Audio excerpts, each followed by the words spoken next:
देखो ऐसा है, सब्सक्राइबर्स तो बढ़ रहे नहीं है, देख तो वही 200-250 लोग रहे हैं। तो क्यों ना ऐसा कंटेंट डालें जो भाई मुझे पसंद हो, जो मैं एक्चुअली बताना चाहूँ तुम लोगों को। वेलकम टू फिल्मी नामा। तो ये है हमारा अकेले अकेले पॉडकास्ट। तो भाई देखो, पॉडकास्ट आजकल का पॉडकास्ट वाला सिनेरियो आजकल बहुत चल रहा है, जिसमें दो लोग आके बकचोदी करते हैं। तो मुझे दूसरा लोग मिला नहीं करने के लिए, तो मैं सोचा अकेले ही शुरू हो जाता हूँ। तो देखो, ये सीरीज़ में मैं क्या करूँगा, मैं अभी तक जो भी मूवीज़ या वेब सीरीज़ जो मैं देख रहा हूँ या जो भी मैंने अभी तक देखा है, उसने मेरे लाइफ को कितना इन्फ्लुएंस किया है, जिसके वजह से मेरा मूवीज़ देखने का पूरा नज़रिया ही बदल गया। मैं इस सीरीज़ में उस सब के बारे में डिस्कस करने वाला हूँ। तो अगर सब्सक्राइब कर दो चैनल, अगर तुम्हें ये वाला जर्नी में मेरे साथ रहना है। तो ये मूवी ने मुझे काफ़ी पर्सनल लेवल पे हिट किया था, और ये मूवी का नाम है तमाशा। तो बहुत सारे लोगों ने शायद इस पे बात किया है बहुत, और one of the most polarised movies मुझे लगती है, क्योंकि अगर कोई मना बोल देता है कि मुझे अच्छी नहीं लगी है, तो आई रियली गेट हर्ट। और बहुत कम ऐसी मूवीज़ होती है जिसमें कि मैं पर्सनली हर्ट हो जाता हूँ अगर किसी को ये मूवी पसंद नहीं आती। इस मूवी के बारे में जो फर्स्ट इंप्रेशन मेरा था, वो मैंने जब ट्रेलर देखा था, ट्रेलर से ज़्यादा कुछ आइडिया आपको लगेगा कि वही, और जिस हिसाब से प्रमोट भी किया गया था, ऐसा लगेगा आपको कि वही कोई रोमांटिक जॉनर टाइप का मूवी है। उस टाइम रणबीर कपूर, दीपिका पादुकोण का भी काफ़ी उस टाइम पेयरिंग काफ़ी हिट हो रहा था, चल रहा था, और गाने वाने की वजह से भी एक आइडिया ओवरऑल मिल रहा था कि ये फन टाइप का, कोई मस्ती भरा रोमांटिक टाइप का, कॉमेडी टाइप का मूवी होगा। But the audience was not prepared for this. बहुत ही क्लीशे लाइन है, but yes, I will repeat, audience was not prepared for this cinema.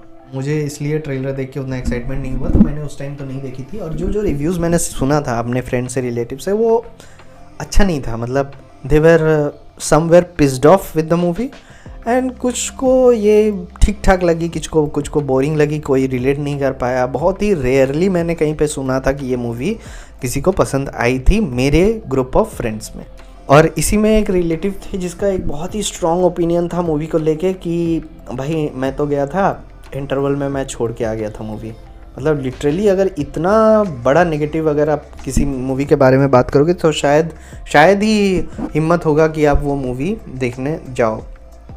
तो इसलिए मैंने उस टाइम नहीं देखा था। बट फिर कुछ दिनों बाद इंटरनेट की शक्तियों का इस्तेमाल करके मैंने मूवी देखा, फ़ोन में देखा।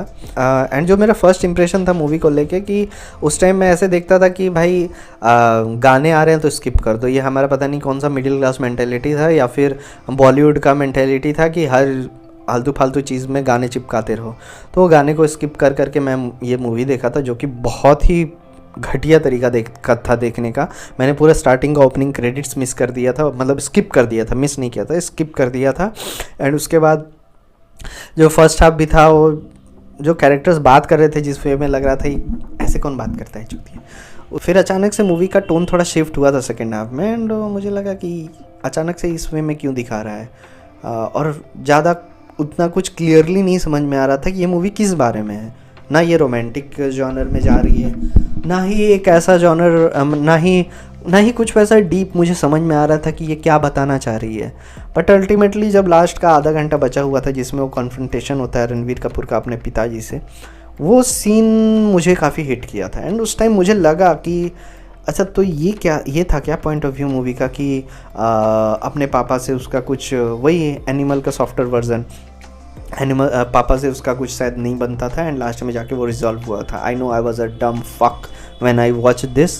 एंड उसके पहले भी जो मैं मूवीज़ देख रहा था, वो वही हॉलीवुड की घिसी पिटी एक्शन मूवीज़ ही रहती थी। एंड धीरे धीरे वो मूवी मैं फिर भूल गया। एंड उसके बारे में मुझे याद है कि वो मूवी फ्लॉप हुई थी, एंड उस लेवल का ना ही कोई बज़ क्रिएट हुआ था, ना ही वैसा सोशल मीडिया उस टाइम में था जो कि वायरल हो पाए चीज़ें। उस वक्त मैं बीटेक में था, एंड उस वक्त तक मैं जो भी कर रहा था उससे मेरे को ज़्यादा प्रॉब्लम था नहीं। मैं जो भी कर रहा था, मेरे हिसाब से सही था, चिल था। और cut to few years, and कुछ सालों बाद मैं एमटेक जब कर रहा था, उस टाइम मैं कहीं पोस्ट देखा था इस मूवी के बारे में। And Jamie pants, tried and refuse productions करके एक चैनल है, उसका चैनल आप फॉलो करिए ज़रूर। वो काफ़ी, और one of the inspiration to start this channel was tried and refuse productions only. हाँ, उसके चैनल पे शायद मैंने कोई एक पोस्ट देखा था तमाशा मूवी को लेके, एंड मुझे लगा कि इसके बारे में अभी क्यों बात हो रहा है। एंड फिर मुझे लगा कि नहीं, चलो एक बार देखते हैं क्या है भाई, अभी भी क्यों बात कर रहे हैं इसके बारे में लोग। And then I started to watch the movie, and I was blown away. भाई मतलब इस लेवल पे हिट किया ना, I literally cried in many scenes. इसे चाहिए मन का सोना, आंख की मोती, किसे पड़ी अंदर क्या। अभी भी मैं मतलब सोचता हूँ तो मेरा दिमाग हिल जाता है कि उस वक्त मैं जो फील किया था ना, वो शायद ही मैं कभी मूवी देख के फील किया था उसके पहले। और वही मूवी था, सेम कैरेक्टर्स थे, but I was literally relating to each and every thing. तो मूवी का जर्नी मैं बताता हूँ कि मुझे क्या लगा था, मूवी को देखते टाइम मुझे क्या फील हुआ। तो जब मैं स्टार्ट किया मूवी देखना वापस से, तो मैं जो चीज़ मिस किया था फर्स्ट व्यूइंग में, वो सारा चीज़ मैंने रिविजिट किया था। That was the whole crux of the movie that I missed. Songs, lyrics, that was the biggest thing जो मैंने मिस किया था। स्टार्टिंग में एक गाना बजता है चली कहानी करके, जिसमें कि एक जो वेद है, जो कैरेक्टर रणबीर कपूर ने प्ले किया है, एंड वो कैरेक्टर का बचपन दिखाया जाता है, जिसमें कि वो स्टोरी सुनने जाता है पीयूष मिश्रा वाले कैरेक्टर से। हाथ में वरमाला लिए यूं ही चलते चलते संजुक्ता महल के बाहर आ जाती। वो कहानी सुनने जाता है, एंड फिर मुझे भी लगा कि हाँ, हम लोग भी तो सब कोई बचपन में तो कहानियों से ही फैसिनेट होते हैं। सिनेमा में एक्चुअली हम लोग क्या देखने जाते हैं, स्टोरीज ही देखने जाते हैं ना अल्टीमेटली। अब उसके बाद वहाँ पे फिर वो स्टोरीज़ वहाँ पे बताया जाता है, रामायण का स्टोरीज बताया जाता है, फिर रोमियो जूलियट का स्टोरी बताया जाता है, हीर रांझा का स्टोरी बताया जाता है। वहाँ पे मिक्स होने लगता है सारा स्टोरीज, एंड वहाँ पे फिर रणबीर कपूर, वो वेद जो बच्चा रहता है, उसका क्वेश्चन वहीं पे आता है कि भाई अब लास्ट टाइम तो आपने इसके बारे में बता रहा था, आप इसमें क्यों स्विच कर गया। तो वहाँ पे वो फ्रस्ट्रेट होकर बोलता है कि भाई देखो, अल्टीमेटली सारी स्टोरीज तो सेम ही है, सारी रोमांटिक स्टोरीज देखा जाए तो अल्टीमेटली सेम ही है।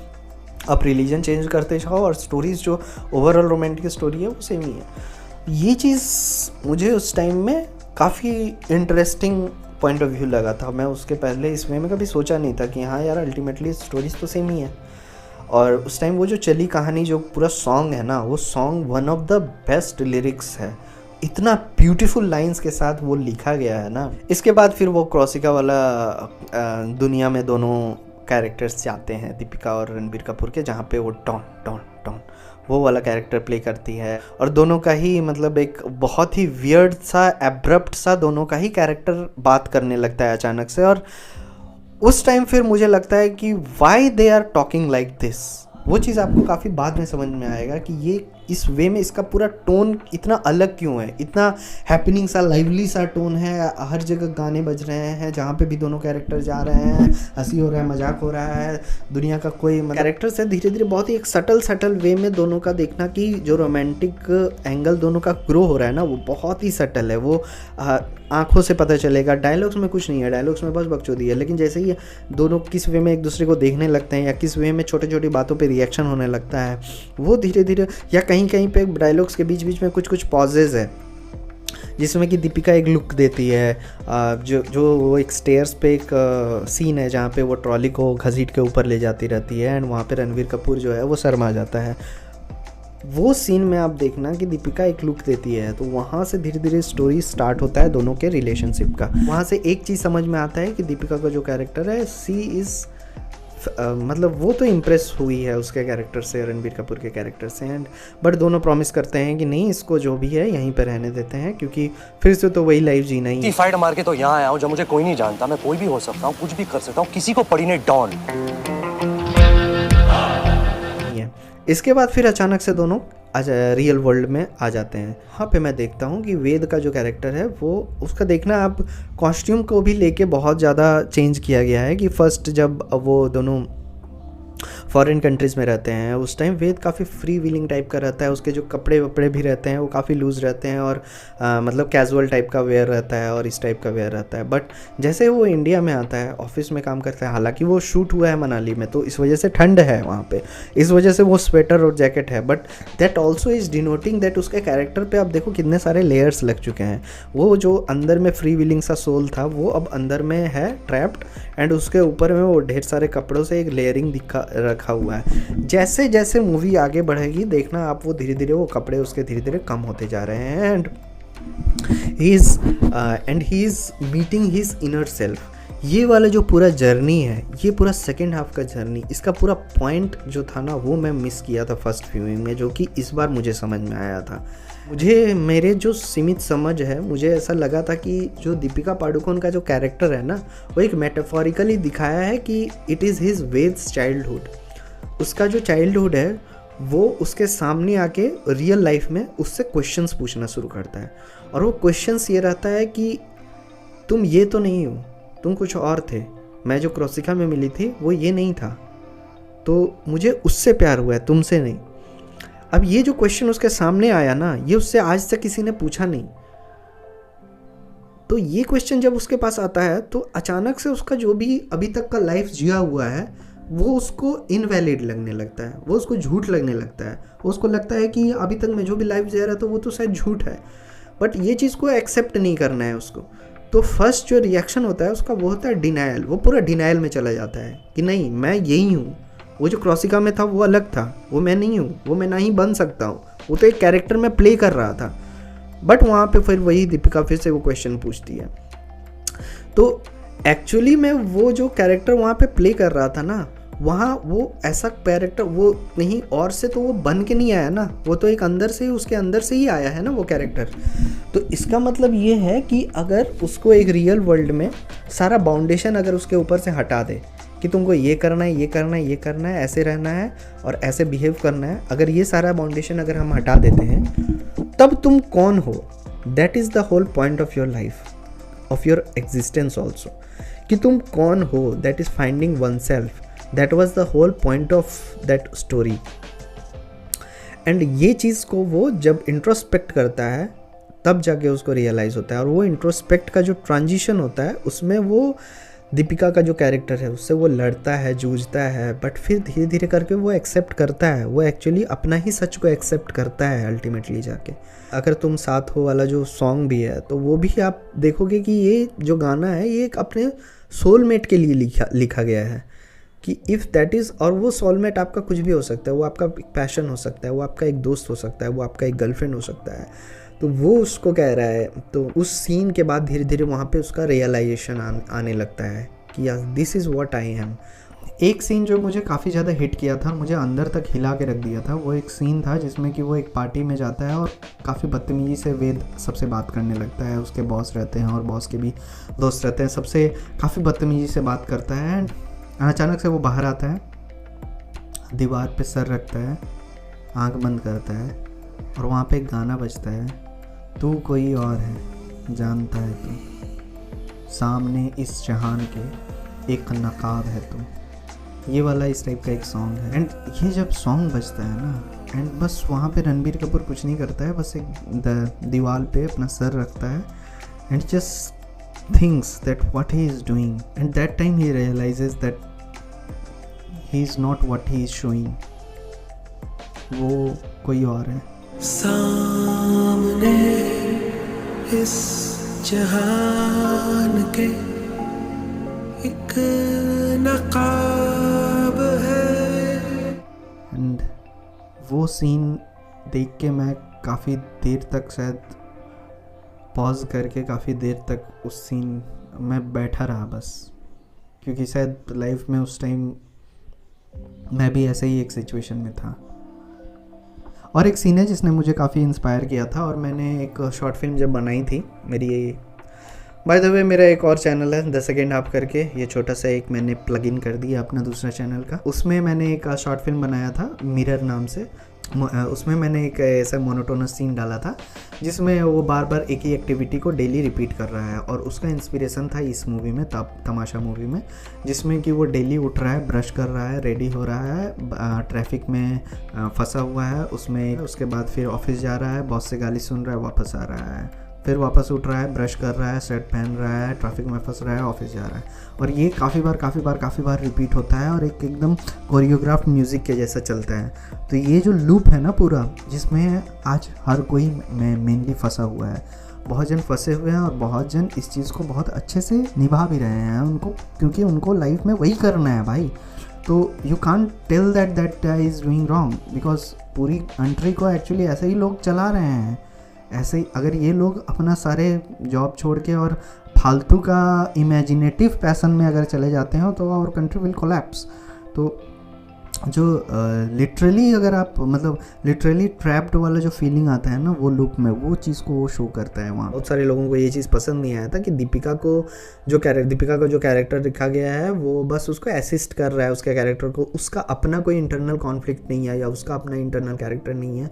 तो मेरा पॉइंट यही था कि story was not about their relationships, it was about Ved discovering his inner self. अब वो फिर रूट कॉज को समझना चाहता है कि भाई प्रॉब्लम मतलब ऐसा क्यों हुआ है या why he is not living the life that he wanted, and उसका आंसर फिर उसको फर्स्ट सीन से कनेक्ट करता है फिर स्टोरी को। जो फर्स्ट ओपनिंग सीन्स में वो दिखा रहा था कि वो सबसे ज़्यादा लाइफ में खुश कब था, वो सबसे ज़्यादा एक्साइटेड कब था अपने लाइफ में, जब वो कहानी सुनने जाता है।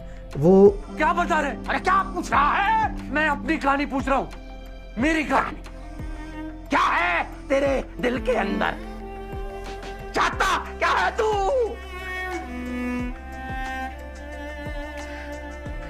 मैं क्या चाहता हूँ? कहानियाँ उसको फैसिनेट करती हैं। वो चीज़ जब उसको रियलाइज़ होता है तब फिर वो अपना उसके बाद का जर्नी उसके बाद दिखाता है कि वो उसके बाद इंजीनियरिंग कॉलेज में जाता है, बीटेक में जाता है या व्हाटएवर, आपको कोई भी ऐसा जगह में भेजा गया हो जहाँ पे आपको बताया गया होगा कि भाई ये करना ही पड़ेगा ना। यहाँ पे एक पॉइंट है कि this is not wrong. Parents ने भी जो करियर डिसीजन उसका लिया था या उसके लाइफ का डिसीजन लिया था, उन्होंने अपने पास एक्सपीरियंसेस के वजह से वो डिसीजन लिया था। But the main problem is that उसके पिताजी का, उनके पेरेंट्स का जो लाइफ में जो अभी तक का क्वेश्चंस था ना वो अलग था। वो क्वेश्चन ये था how to survive, how to exist. Ved का जो कैरेक्टर आता है इसका लाइफ अलग है, इसका पास्ट लाइफ एक्सपीरियंसेस अलग है, इसका क्वेश्चन अलग है। इसका क्वेश्चन है वाई टू एग्जिस्ट। इसी आंसर को पूरा खोजती है ये मूवी, जिसमें कि उसका जो भी सवालों का जवाब है ना वो सारे उसके बचपन में मिलते हैं। तो जब भी आपको लाइफ में ऐसा कॉन्फ्लिक्ट आए या लाइफ में आप बहुत परेशान चल रहे हो, समझ नहीं आ रहा हो कि क्या हो रहा है, क्यों हो रहा है, सबका जवाब आपके बचपन में ही है। एक बार अपने बीते हुए बचपन से बैठ के एक बार कॉन्वर्सेशन कर लेना अच्छे से, शायद आपको सारे सवालों का जवाब मिल जाए। पीछे मुड़ के एक बार देख लेना कि कौन सी चीज़ें आपको सबसे ज़्यादा फैसिनेट कर रही है, कौन सी चीज़ें सबसे ज़्यादा एक्साइट कर रही है आपको। सारे सवालों का जवाब शायद उधर ही मिल जाएगा। बट एक बहुत बड़ा पॉइंट है जिसके बारे में शायद कोई बात नहीं करता है। वो बात ये है कि ये चीज़ समझना बहुत ज़रूरी है कि what is the question of your life. जब तक आप क्वेश्चन नहीं समझ पा रहे हो ना, आपको सारे आंसर्स नहीं मिलेंगे लाइफ के। ये तमाशा मूवी या इस टाइप के जो भी मूवीज़ हैं जिसमें आपको ये बोला जाता है कि आपके इनर सेल्फ के में जाओ या इनर सेल्फ से बातें करो या इनर सेल्फ में जो आपके अंदर में है वो करो, वो बहुत बड़े सेक्शन को छोड़ देती है जिसका प्राइम क्वेश्चन ये नहीं है, जिसका प्राइम ऑब्जेक्टिव लाइफ का ये नहीं है, जिसका प्राइम ऑब्जेक्टिव अभी एग्जिस्टेंस का ही है। मेरे हिसाब से ये ऑडियंस के ऊपर है और ये मूवी उन सारी ऑडियंसेस के साथ कनेक्ट की जो अभी उस डिलेमा में थे या उस कॉन्फ्लिक्ट में थे। अगर वो आप कॉन्फ्लिक्ट में नहीं हो तो फिर ये मूवी कहीं भी आपको हिट नहीं करेगी और पूरा फ्लैट जाएगी। तो इसलिए मुझे शायद उस टाइम में ये इतनी ज़्यादा हिट की थी। मुझे नहीं पता मैं और कितने देर बात करते रह जाऊँ इसके बारे में, तो बेटर होगा कि आप ये मूवी देखें। मुझे जो मोटा मोटी समझ में आया था इस मूवी के बारे में ये मैंने आपको बताया। अब आप मूवी देखो और फिर अपना राय जो भी है वो आप कमेंट सेक्शन में बताओ, या फिर आपको ये मूवी क्यों पसंद नहीं आई वो बताओ। ये without any script, without thinking anything, मुझे जो भी मूवी के बारे में अभी जो फील हुआ या जो मैं समझा वो मैं आपके बारे में एकदम वो मैं आपके सामने में एकदम रॉ एंड रियल वे में प्रेजेंट करती हूँ। और ये ओपन इनविटेशन है और टू ऑल माय सब्सक्राइबर्स, मुझे ये चीज़ ब्रेक करना है कि पॉडकास्ट या वगैरह पे फेमस लोगों को ही देखना है। मुझे नहीं लगता है कि ये ट्रेंड होना चाहिए। ये प्लेटफॉर्म वैसे सक्सेसफुल लोगों के लिए है जिनका सक्सेस उनका उतना बड़ा मायने नहीं रखता है बाकी का दुनिया के लिए। बट आप ज्वाइन कर सकते हैं मेरे साथ आप इस जर्नी में और बैठ के दोनों गप्पे मार सकते हैं। अगर आप वीडियो के एंड तक पहुँचे हैं, जो शायद ही मुझे लगता है कि कोई पहुँचा होगा, और मैं ये क्यों बात कर रहा हूँ, मैं अपने आप से क्यों बात कर रहा हूँ मुझे नहीं पता, सामने जो कैमरा रखा हुआ है मैं उससे भी क्यों बात कर रहा हूँ मुझे नहीं पता। But the point is let's talk. So let's talk about movies, let's talk about all those things that changed you, let's talk about all those things who change your perspective about cinema, about anything. So this is an open invitation to all. Subscribe to the channel. मिलते हैं फिर से next ऐसे ही कोई weird conversation के साथ या weird video के साथ. तब तक के लिए बाय बाय.